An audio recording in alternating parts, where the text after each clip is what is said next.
para hoy. La realidad tiene un sonido propio. Audios de la mañana. En De Acá en Más. Bueno, ante la suba ayer de 8 pesos en un día del dólar blue, la disparada, digamos, la suba que vienen teniendo a más los dólares paralelos, la escasez de dólares, la pérdida de reserva del Banco Central, hoy Sergio Massa empezó a preparar ayer, el ministro de Economía, un anuncio con la convocatoria a los bancos. Todavía no se conocen los detalles, había trascendido que hoy salía el decreto, no está el decreto publicado en el boletín oficial. Tiene que ver con hacer una especie de canje compulsivo para los títulos emitidos bajo legislación extranjera en dólares de parte de entidades estatales, fundamentalmente el fondo del ANSES, a la que se lo van a cambiar, no sabemos si por títulos en dólares bajo legislación local, por títulos en pesos. La cuestión es que Massa lo que está tratando es de operar sobre los tipos de cambios sin perder reservas, sí, con una medida que, bueno, veremos qué impacto tiene. Sí, hay un desayuno previsto para las 8 de la mañana en el Ministerio de Economía con los bancos, las aseguradoras, las financieras, que son los grandes operadores de los mercados financieros de los dólares, y el mercado abre más tarde, con lo cual veremos cómo abre el mercado, dependerá mucho del resultado de ese desayuno para ver cuál es la expectativa de esta medida. Es una situación muy delicada, realmente muy delicada. Quedarse sin dólares, digamos, para el central sería ir a una situación de descontrol de la inflación absoluta, digamos. Ahí ya se te dispara de una manera y el Banco Central solo pierde reservas desde que arrancó el año. La sequía hace que no haya una posibilidad, un horizonte de que el central pueda recuperar esos dólares.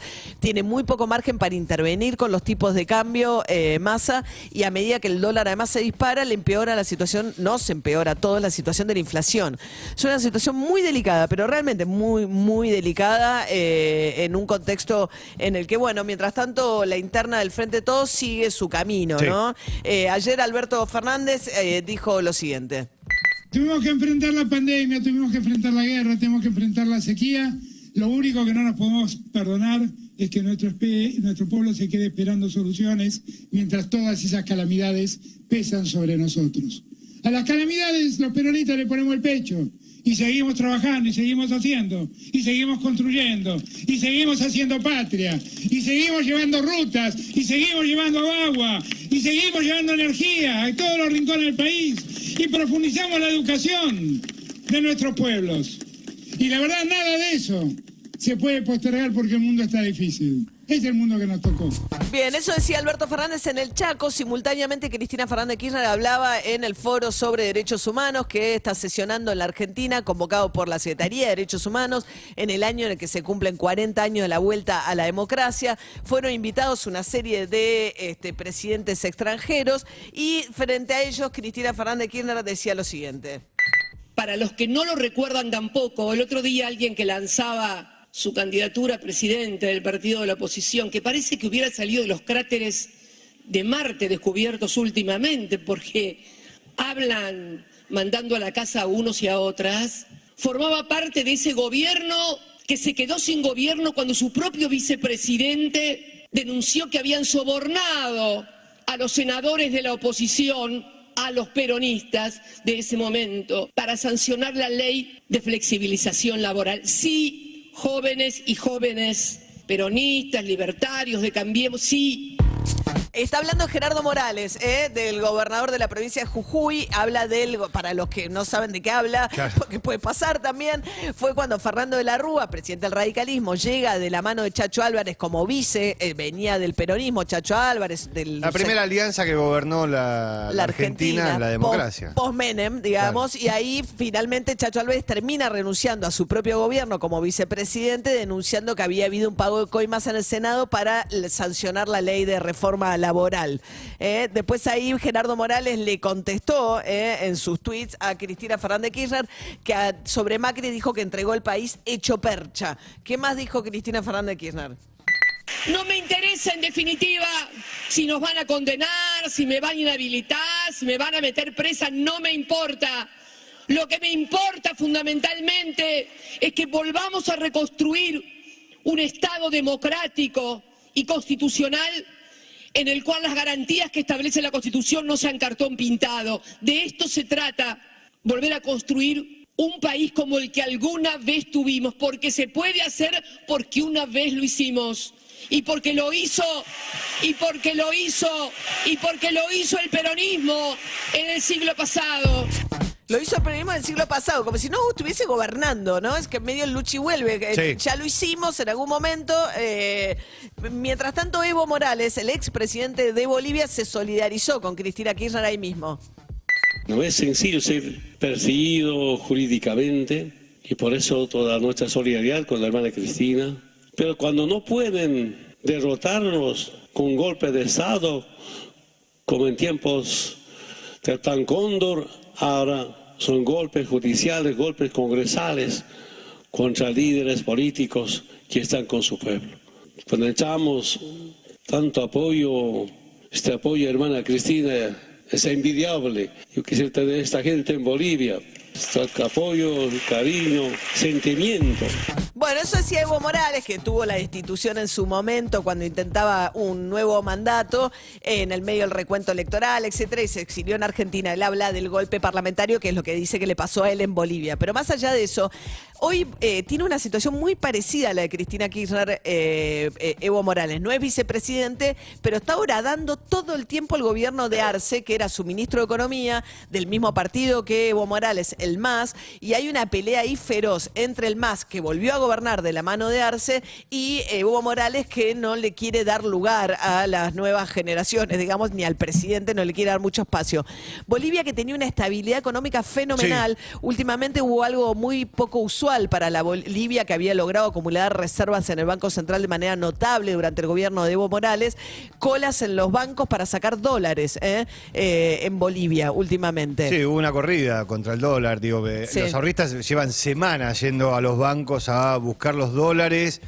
Nadie entiende muy bien cuál fue el disparador de eso. El déficit, tuvieron un tema con la pandemia, sí, no está muy claro cuál fue el disparador de eso, pero bueno. Pero tienen un problema de liquidez, también ese es el problema, digo, el presidente Arce admitió que tiene un problema de liquidez y eso hizo que la gente vaya con más ímpetu a los bancos. A los bancos. Mientras tanto, Rafael Correa, condenado por corrupción, el expresidente de Ecuador, que por eso no volvió nunca más a Ecuador, también habló en ese foro con Cristina Kirchner. El 1 de septiembre de 2022, un verdadero milagro evitó que las balas asesinas terminaran con la vida de Cristina. No es un hecho aislado, fue el 1 de septiembre, el cumpleaños de mi madre, recién me caigo en cuenta. No es un hecho aislado, sin excluir que sea parte de una conspiración aún no develada. Sin duda el atentado es producto de una permanente instigación por el odio de los de siempre, a quien tocó los intereses de una clase dominante insensible, depredadora, clasista, codiciosa. Este constante veneno ha sido inoculado a través de la prensa hegemónica y su contubernio con el aparato de injusticia. ¿Por qué no se puede llamar justicia a los actos colusorios de una matriz que ha reemplazado la ideología por el derecho penal? Bueno, ahí también hay otro paralelismo. Ahora gobierna Guillermo Lasso, que es como un empresario de centro-derecha, que tuvo de publicista Durán Barba a la Macri, y desde que eso pasó tuvieron severos problemas judiciales Correa y algunos de los funcionarios de su gobierno por una causa que tuvo impacto internacional, que era Odebrecht, que era la constructora brasilera que admitió haber pagado coimas en distintas partes del mundo, entre ellos en Ecuador. La cuestión es que no volvió nunca más Correa a Ecuador, justamente por esta razón. Lasso está enojado, le escribió a Alberto Fernández, el actual presidente, le dijo, por su amistad con Correa está poniendo en juego la relación con Ecuador, por haberle dado refugio a una funcionaria que después se escapó y se fue a Venezuela. Ahora no hay embajadores entre Argentina y Ecuador. El paralelismo que a Cristina más le gusta y que a propósito se hace el distraído porque no quiere estar en ese paralelismo, me parece, es Lula da Silva. Porque a Lula lo metieron preso, ganó elecciones y volvió. Pero Lula no tuvo un crecimiento patrimonial.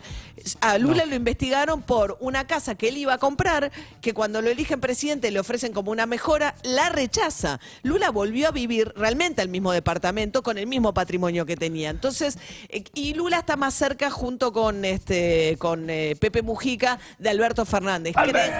¿Creen que los expresidentes no debieran complicarle la vida a los que están ejerciendo el mandato? Como el caso de Arce Arce en Bolivia o Alberto Fernández en la Argentina. Estaba Mujica ayer en el CCK, estaba junto a su mujer, pero Sí. no estaba sobre el escenario en la mesa de los expresidentes. Porque es más albertista. Sí. Quedó más del lado. Lula y Mujica están del lado de Alberto, Correa y Evo están. Evo está muy agradecido con Alberto Fernández Sí. porque. Todos hicieron referencia a Alberto Fernández. Cuando tomaron Sí. la palabra, absolutamente todos hicieron referencia a Alberto Fernández y a las situaciones judiciales, básicamente. Para hablar sobre Cristina. Sí. Mientras tanto, Mauricio Macri volvió con el tema del curro de los derechos humanos. Respeto a los derechos humanos, pero derechos humanos del siglo XXI, ¿no? De lo que la gente tenga acceso a oportunidades. Entonces digo, esos son los derechos por los cuales tengo que pelear, ¿no? No aquello que yo llamé el curro, los derechos humanos, de vivir, de seguir viviendo después de más de 40 años de una tragedia que los argentinos vivimos, en las cuales nos hemos sentido muy, muy apenados, seguimos condenados, pero eso no es la agenda de hoy. La agenda de hoy es defender los derechos de aquellos chicos que están naciendo en el país y que hoy no tienen acceso a igualdad de oportunidades, ¿no? Bueno, hay todavía juicios de lesa humanidad, quizás alguien podría informárselo a Mauricio Macri. Es cierto que la agenda de derechos humanos debe ser una agenda que contemple también derechos humanos Sí. que Más hoy, amplia, no es una cosa o la otra. claro, no es Digo, una cosa en detrimento de la otra y vuelve a poner la idea de que hay un interés económico en mantener la causa de los desaparecidos de la última dictadura militar, ¿no? Como desestimando Sí. y reduciendo. Es un expresidente de la Argentina que está Bueno, hablando. Digo, y no es parte que- del valor que Argentina tiene al Claro, mundo y por eso por el eso. éxito de 1985 tiene que ver con la manera en que Argentina encaró y que fue considerado un ejemplo de la mano de lo que hizo Alfonsín, que son sus socios los radicales además, cómo se encaró una cuestión de memoria, verdad y justicia respecto a lo que había pasado, no es uno u otro tampoco. Mientras tanto, Kicillof sigue recaliente porque dice que no le manda a los gendarmes a Aníbal Fernández a pesar de los anuncios públicos. Yo no voy a polemizar con el ministro Aníbal Fernández, no creo que no vale la pena. Nosotros venimos solicitando el envío de gendarmes, ¿se acuerdan cuando había otra ministra que había designado el presidente? Y fue público que siempre requerimos, solicitamos, casi te diría enfáticamente, el envío de 6.000 gendarmes a la provincia de Buenos Aires. Se habló, hubo conversaciones, muchas conversaciones, incluso con el presidente, por el envío de gendarmes. Todavía no mandaron ninguno de esos 6.000. Todavía no mandaron ninguno de esos 6.000 de Kicillof. Finalmente, Juan José Aranguren, que fue el ministro de Energía de Macri, opinando de la decisión del gobierno nacional de nombrar interventor al intendente de Avellaneda en Edesur. Va a seguir siendo intendente, es una cosa notable la decisión que tomó Jorge Ferraresi. ¿Y qué decía Juan José Aranguren de esta designación? Es un absurdo.